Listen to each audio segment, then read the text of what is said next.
बच्चों, let's read the question. The question says the rate of biomass production and the rate of production of organic matter during photosynthesis are called respectively.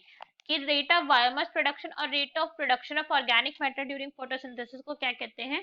तो direct statement based question है, बस हमसे directly दोनों के define given है. So now let's start the question. सबसे पहले हम क्वेश्चन को सॉल्व करने का की कंसेप्ट देखेंगे.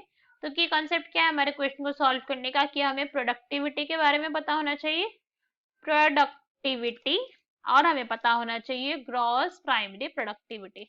अगर हमें इन दोनों के बारे में पता है तो हम क्वेश्चन को इजीली सॉल्व कर लेंगे, बिकॉज एक्चुअली में जो डिफाइन हमें गिवन है वो इन दोनों की ही है. बस हमें रिस्पेक्टिवली मतलब अब हमें पता लगाना है कि किसकी कौन से डिफाइन है. तो अगर हम ग्रॉस प्राइमरी प्रोडक्टिविटी की बात करें तो ये क्या होता है, ये rate of production of organic matter है. क्या है?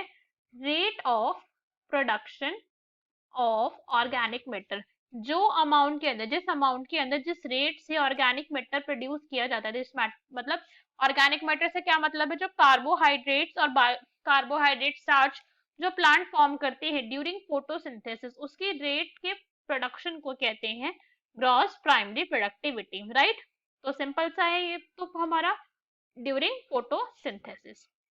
अब अगर हम बात करें प्रोडक्टिविटी की तो ये क्या होता है, ये होता है रेट ऑफ बायोमास प्रोडक्शन.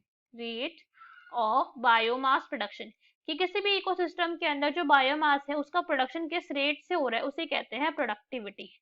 तो अगर हम गिवन ऑप्शन देखें तो उसमें से हमारा करेक्ट आंसर क्या हो जाएगा, that will be D, productivity and gross primary productivity is our correct answer. Hope you understood it well. Best of luck. Thank you.